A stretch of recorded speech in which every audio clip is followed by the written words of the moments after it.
5 seconds lang po yan. So yun ma'am sir, bago po mag-start, pakita ko lang po yung mga akseso.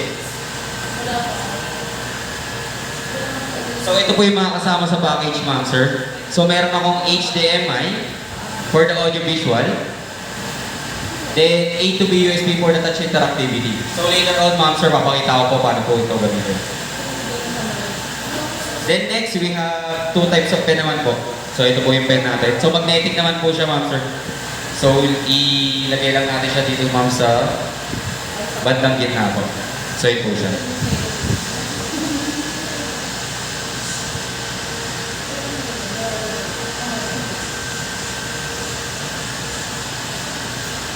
Kailangan pa ng internet.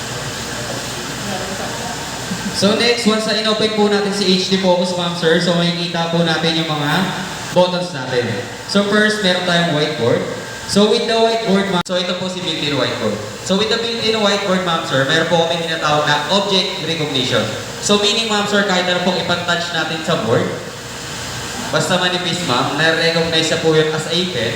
Then kung bigger object naman, for example, eraser, cloth, so ito lang po yan ma'am. So ito po yung eraser niya. So yun po yung kinagandahan ni interact po natin siya. Then for the colors and thickness, so ito lang naman po siya ma'am. Then for example, black. Then eraser. Then we have 3 types naman po for the thickness naman po. So ito po yun. For the certain area lang po. Next is regional eraser.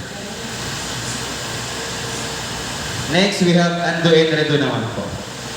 Okay po. Next, we have select tools. So with the select tools, for example, meron tayong notes, pictures, and etc. Inilagay sa board.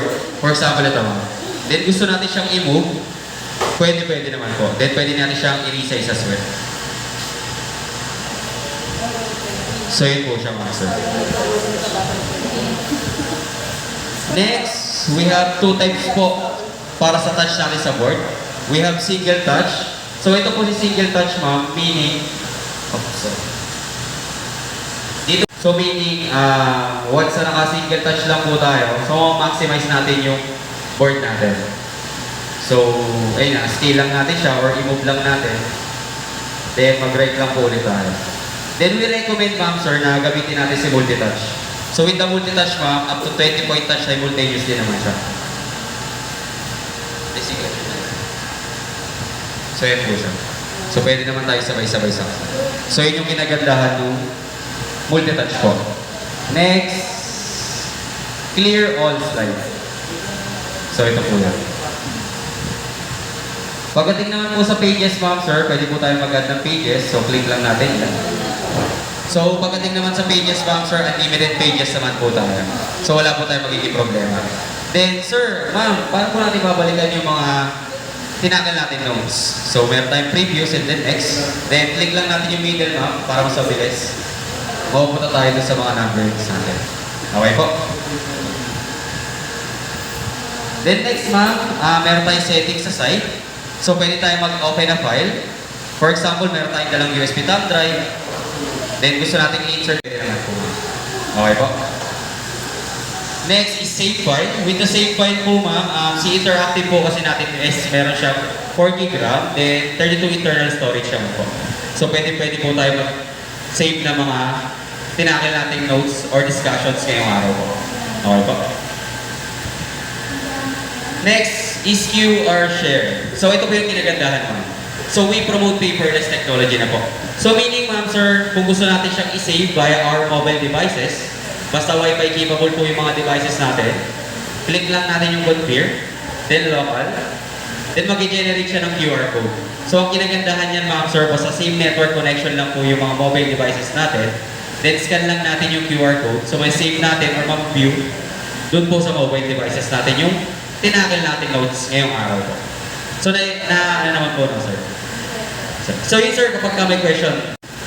Next is mail set. So ito sir, i-set up pa natin yan. So meron tayong mga accounts.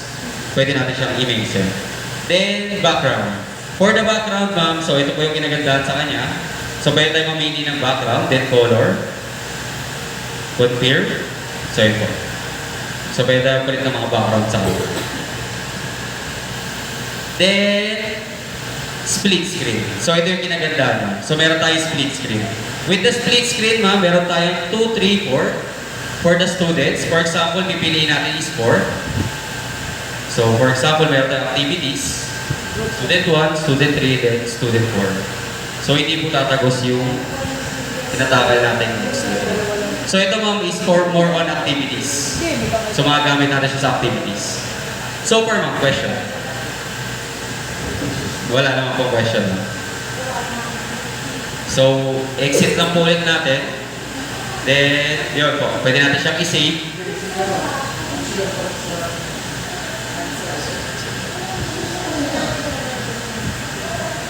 Next is settings po. With the settings, ma'am, meron tayong shapes. So, for example, gusto natin mag-add ng additional buttons sa baba. For example, shapes. Yan po, pwede tayo maglagay sa kanya na shapes. Then tools, pwede naman po. Then confirm lang natin. So with the shapes naman, ma'am, so click lang natin siya. Then pili lang din tayo ng colors. Then for example na shapes, then drag lang po natin siya. So gano'n lang po siya kagaya.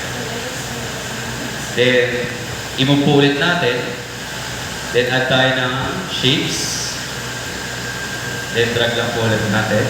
Or mga rulers and then protractor po. Pwede rin naman po sa akin. So ito yung kinaganda. So far, ma'am, sa white po. So ito po si HD Focus, ma'am, sir, is napaka-user friendly. So lahat naman po ng buttons na makikita natin sa kanya is nasa harap lang naman po. So kung wala po tayong question, ma'am, mapunta na tayo sa screen share. So with the screen share, ma'am, kung iOS devices ang gamit natin, no need to download any application naman po. Then kung Android po ang gagamitin natin, scan lang natin yung QR code. Then may certain application po na lalabas dyan, ma'am, na downloadable naman po. Then for the laptops, ma'am, then i-access lang natin si eShare.app. Then meron po itong application pang Windows po. Then for example, kukonek ako sa unit.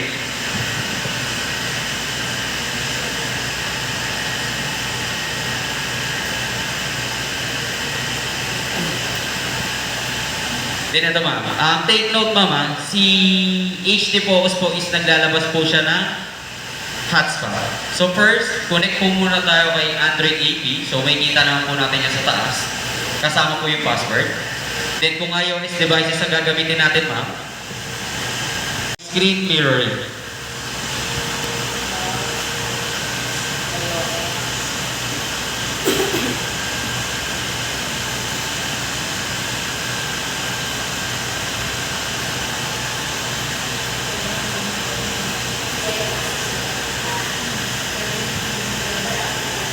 So ito, ma'am, once na connect na tayo safe network connection, then click lang natin yung e-share. So ito na po yung phone ko or devices. So ang kinagandahan sa kanya, ma'am, up to 9 devices po ang pwede kumonek sa kanya simultaneously. Up to 9 devices, sir. Mag-i-split po siya into 9 po. Ayun po siya. So ito po. So pwede na po mag-present sa kanya. May mobile. Yes, sir. Actually, sir, ito po siya. Pakita ko lang.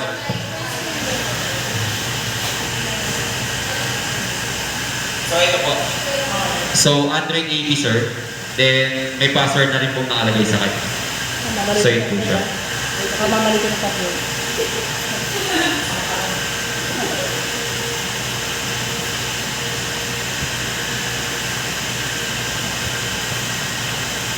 So, ito po.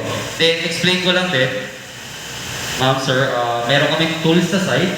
For example, nagpe-present po tayo, ma'am. Then, gusto natin maglagay ng additional notes dun sa top ng presentations natin. So, click lang natin ito, ma'am. Then, annotation tools. So, once na may nag-floating tool na po nag-pop up sa kanya, so, pwede na po tayo mag-write dun sa top ng presentations natin nang hindi po nagagalaw yung pinaka-main presentations po natin sa phones. Then, kung gusto natin bumalik ulit, exit lang natin or i-save by internal storage, pwede naman po. So, yun po, babalik po ulit tayo sa pinaka-main presentations natin. So, for ma'am, sa connections, questions, wala naman po. Okay po. Next, pakita ko lang din po yung, ito po, yung Android tool sa site. Meron po tayong back button.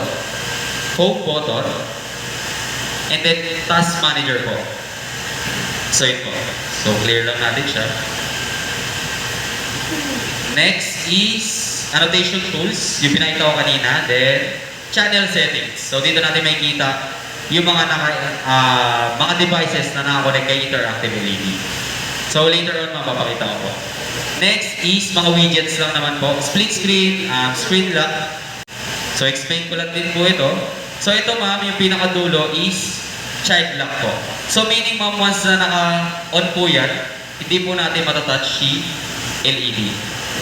So ito po is for the security, sarap din po. Then click lang po natin siya ulit. Yan po. Saka natin siya ulit matatouch. Yan po. So ito yan sir, sa pinakadulo.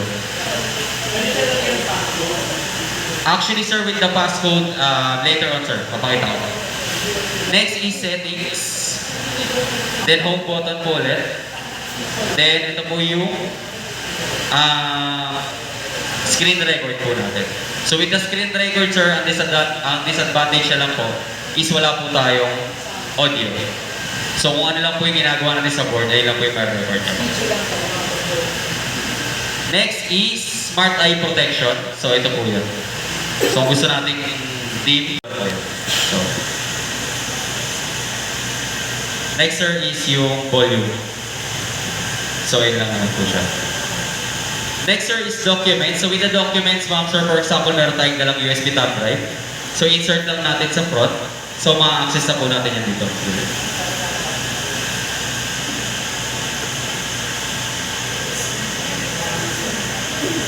Ayan po. So for example, ito po yung USB.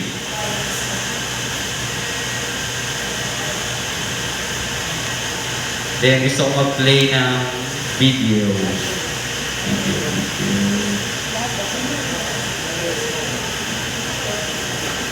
So ito po pala ma'am, si HD Focus po is 4K ready na rin po siya. So mas ma-appreciate natin yung pag-play ng mga images or videos kung mas mataas po yung resolutions. Then yung speaker niya po is 15 watt.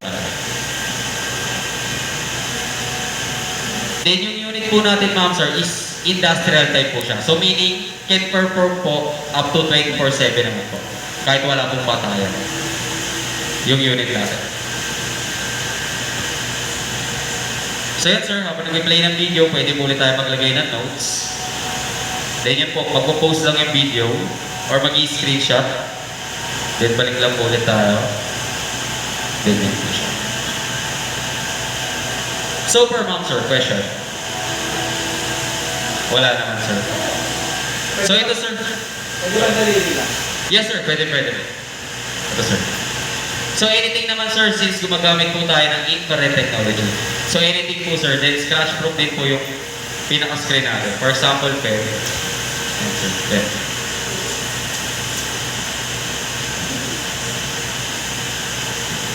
Yan sir. So anything naman sir. Next is more up. Since Android po ang ginagamit natin, so mayroon po siya built-in Chrome, Play Store, then WPS Office. So with the Play Store ma'am sir, so pwede tayo mag-install ng mga application with the LED naman po. So it's up to you naman po kung ano po yung i-install natin sa LED natin. So yun nga lang po ma'am, nililimit namin yung pag-download po with the LED since Android po siya. So alam naman natin sir na once na marami tayong dinownload na application sa unit natin is babagalan din po siya. Parang phone lang din po. So yun lang po. So for ma'am sir, questions? Wala naman po. So si HD Focus po is napaka-user friendly naman sir. So right now sir, pakita ko po naman yung wired connection po.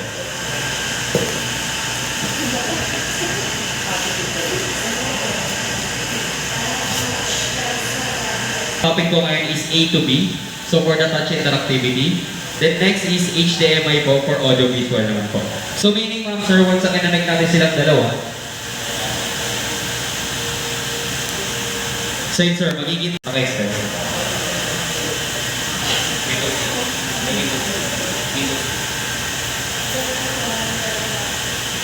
So ito po. Kami nakita.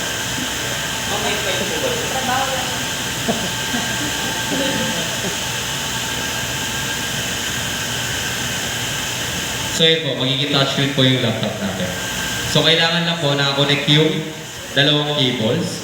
So for the input naman sir, we have HDMI in po sa harap, then meron din po tayo sa likod. So dalawa naman po yun.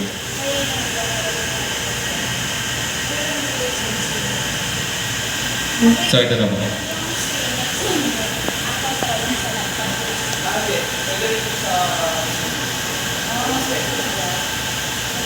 Pero po, yung nasa main mo natin, hindi po natin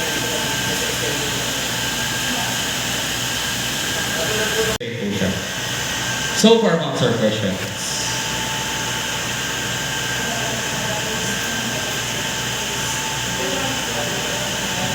Wala naman po. So, 8 lang po yung sa word connections. Then, mapunta naman tayo sa settings. So, with the settings, sir, meron po tayo security. So, ito po yung securities natin.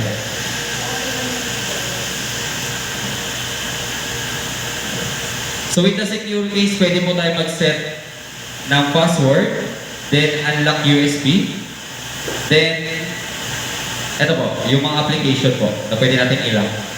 Then yung sa gestures po. So ito lang po yung mga securities na yan. So it's up to you po sa inyo sir, ma'am, kung i-access nyo po itong security na ito. Okay po?